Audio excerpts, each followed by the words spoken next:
Hi, everybody. So I didn't know the browser could do that. There are a lot of APIs in the browser which can do some kind of incredible stuff, but I didn't really know what they were or how they worked.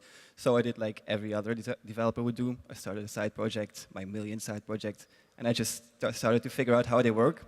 And that's how I made this talk. And hopefully today I will try to teach you some new, or I will try to explain you some of these APIs and how they work. Let me quickly introduce myself. My name is Bellen. I'm from Belgium. I work for a small software company, and as a software engineer, it's called Made with Love.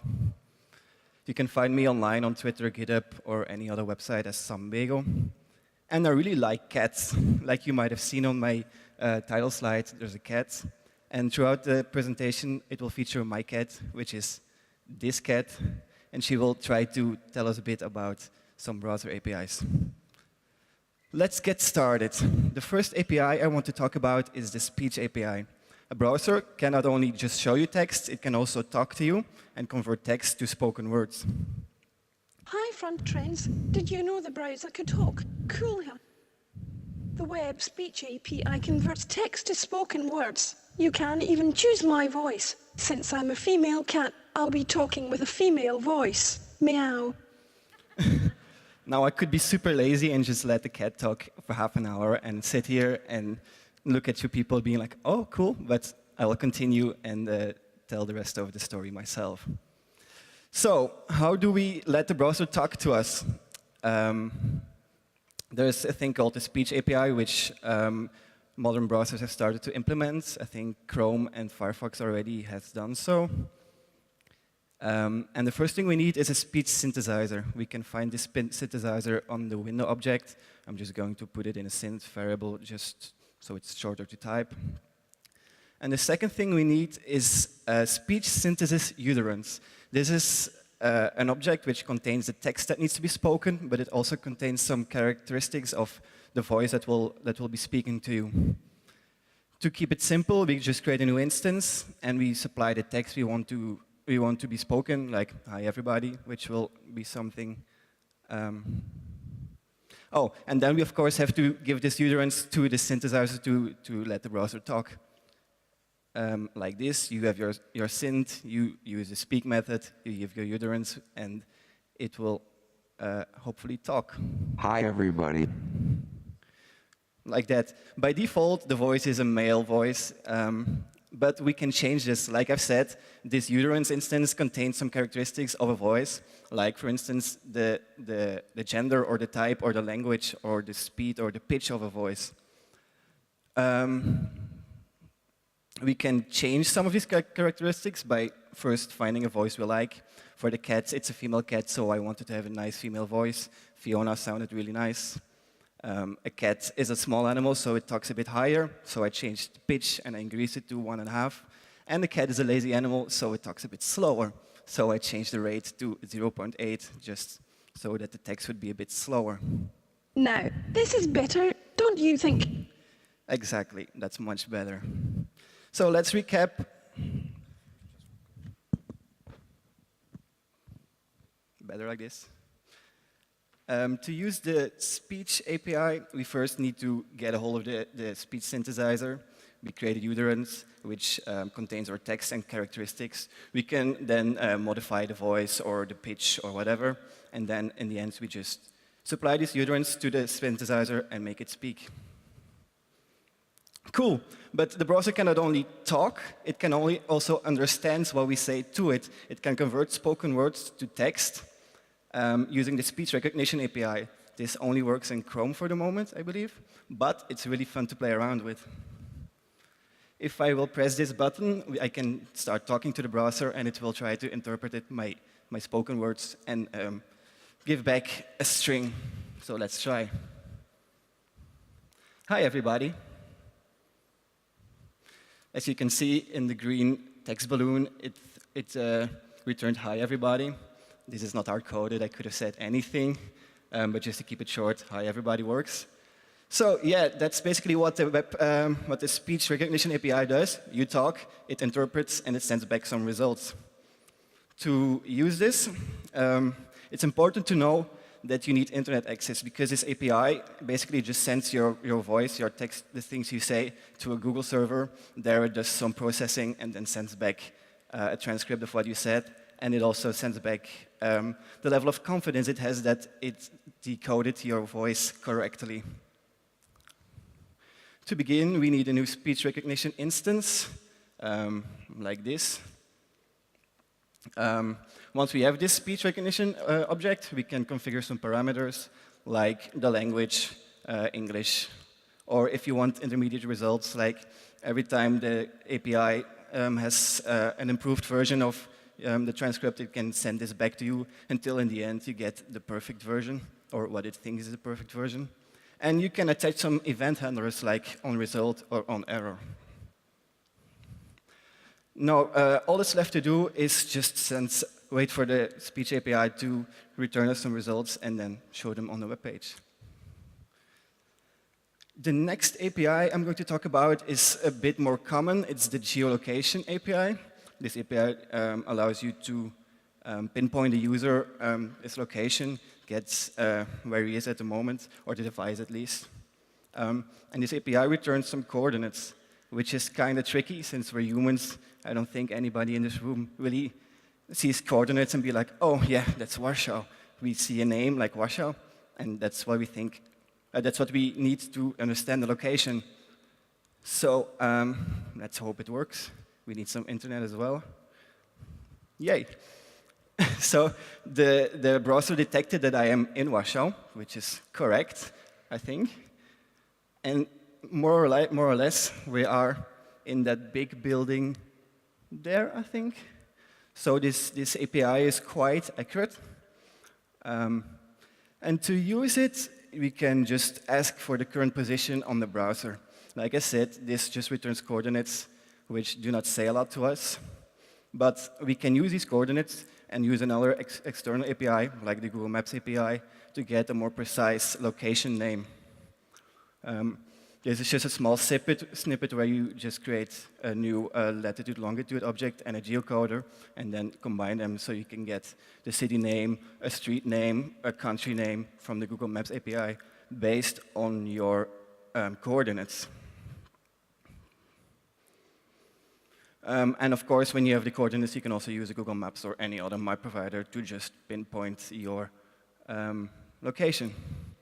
So it looks like my cat has found out you can also set notifications in a browser. Let me just quickly swipe them away because they're in the view. And of course, the next thing I want to be talking about is a notifications API. A browser can also send a notification to the users to notify them about an event or something that has happened. This notification API is not that complicated, but the first thing you need to do is ask for permission so the browser can actually just send the notifications to you. You do it like this.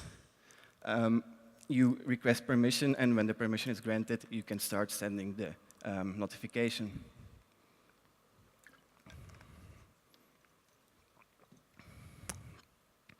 Once you have the permission, all that's left to do is just create a notification, create a new notification, add a title. The title goes a bit further here. And then you can add some optional parameters like a body or body text or an icon or a sound, or if it should be sticky or if it should just go away after a few seconds. And this will just create a notification like this. You can see the title, the body, and the icon I specified in the code. OK. It's also possible to add a click event handler on a notification. So when a user clicks on a notification, you can actually perform an action. This is possible by just adding the onClick event handler. Just give it a function, and it will run that function every time, or when you click on that notification. There's also something called a push API, which most of you are familiar with on your smartphones, but not really on the web. It's starting to go. And this can also send notifications. The difference between a push notification and a regular notification, is that a push notification is sent from a backend server, from a push server to the front end and then shown, while a regular notification is just something which exists on the front end. So if I will push this button, hopefully a push server will send us a push notification. There you go. This looks the same as the previous one, but it's important to know that this was not created on the front end, but really pushed from a push server. One of the advantages of this is that you don't really have to open your website to be able to receive these push notifications. If I would close this window and the server would send me a push notification of a push event, it would still display the notification as long as my Chrome is running. So let's try it out. This will just send it, and as you can see, it sent a message even though my window is not even open.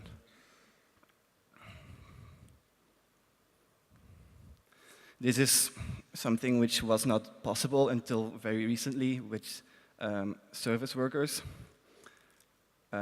So let's see how you can use push notifications. To start, we need a service worker. A service worker is just a file, it's just an extra JavaScript file which runs in a separate thread, which can be installed and which can listen to, for example, push events, or which can cache your data or intercept data. You need SSL for this, but I think these days everybody is trying to be safe on the web and uses HTTPS. So let's first just create a service worker. You do this in your regular JavaScript file. You register it and then point to the service worker JavaScript file. Once you have registered it, you can subscribe to the push messenger of this service worker. And when you get a subscription back, you can send this to your push server so it knows, this is the device that wants to receive push messages. So when I need to send something, I will send it to this subscription. Once subscribed, the only thing you need to do is just listen for push messages in your service worker, and every time a push event comes in, it will do something. Like in this instance, it will show a notification.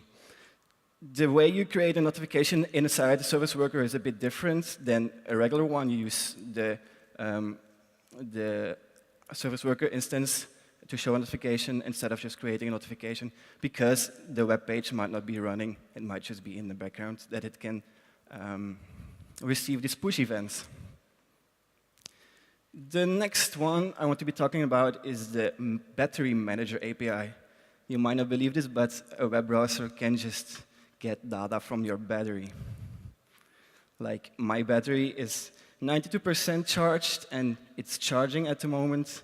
As you can see on the top, my battery is 92% charged, and it's charging. It can not only show you some data, it can also notify you when some of these data changes. For example, oh, oops, I had to unplug my power cord to advance, but now it's broken, and then plug it back in.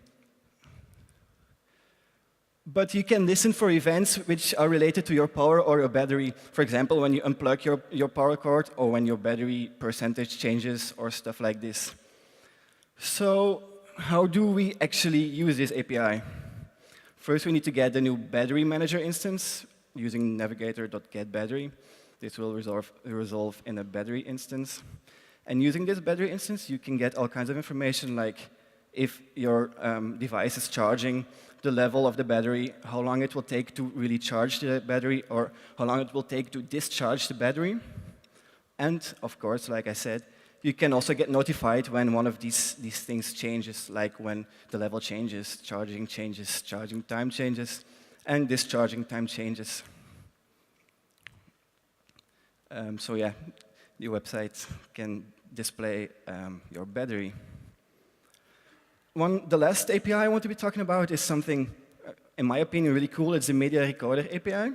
It does exactly what it says it does. It records media, for example, audio or video. So let's send a message to my cat at home, live from stage. Hi, cat. See you soon. Hi, cat. See you soon. I have created a recording of myself on stage, which I can just play back. once. Hi, Kat. See you soon. Using just a few lines of JavaScript and the media recorder API. So how does this work? First, we need to get a hold of the webcam in this instance, so we could use get user media. It used to be just navigator.get user media, but it changed recently to navigator.mediadevices.get user media. We request video, we can request audio, and once it resolves, we have a stream of our webcam and microphone input, which we can use to do stuff with. For example, we can just give this stream to a video element, which will preview our webcam. It's basically like a mirror or something like that. But we can also pass this stream to a media recorder instance, which will be able to record this stream, and you can do stuff later with it, like upload it to a server, save it locally, whatever. You do this with a media recorder instance, which you just pass along the stream. Once you've made this instance, you can add some event handlers, like on data available. Every time there's new data available, it will run this event, and you can save this data. Or on stop, when you finish recording, you will also be able to do something. And then you can start recording. The on data event handler will look something like this. You just have an array where you push the chunks every time there's a new data available in. And then when you're done recording, you take this array of chunks, you combine it into a blob, and then you can create a base64 URL of whatever you want and apply it back to a video element source, and you can preview your recording. You can also do this with just audio. It doesn't have to be video and audio. This is really a separate thing. If you just record audio, you can pass it along to an audio element, but then when you do the get user media, you just don't ask for a video because you don't need it. Okay, so now let's try throw everything together. I've prepared a little demo, and I hope it will work.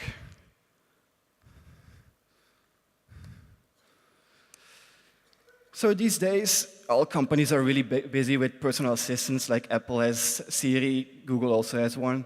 So I thought it would be fun to try and make a simple online version of these things myself. Of course, it's my cat, since I love cats. And it can respond to stuff I say, like, "Hi, Puss. How are you?" I'm great, thanks. But the cool thing about Siri is you don't really are not going to type your questions. You can also just dictate your questions, and Siri will just reply. So, what's the weather at my location? Looks like light intensity shower rain with a temperature of 14 degrees Celsius. So by combining a few of these APIs, you can get your location. You can use this location to get the weather on another API. You can understand my question and convert it to text. And then, of course, the reply of my assistant will be spoken again to us. I can ask for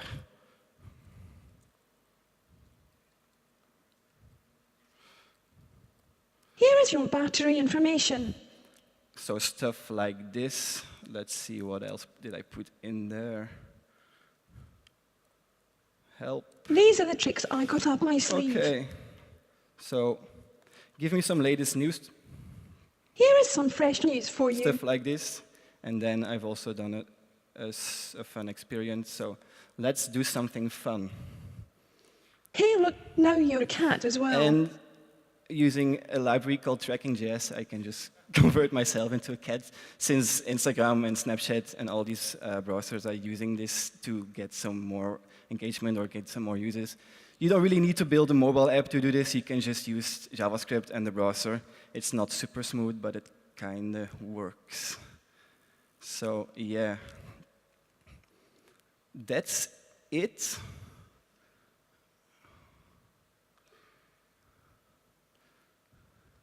I hope you all enjoyed this presentation. You can find it at meow.sambego.be. Thank you. Are there any questions?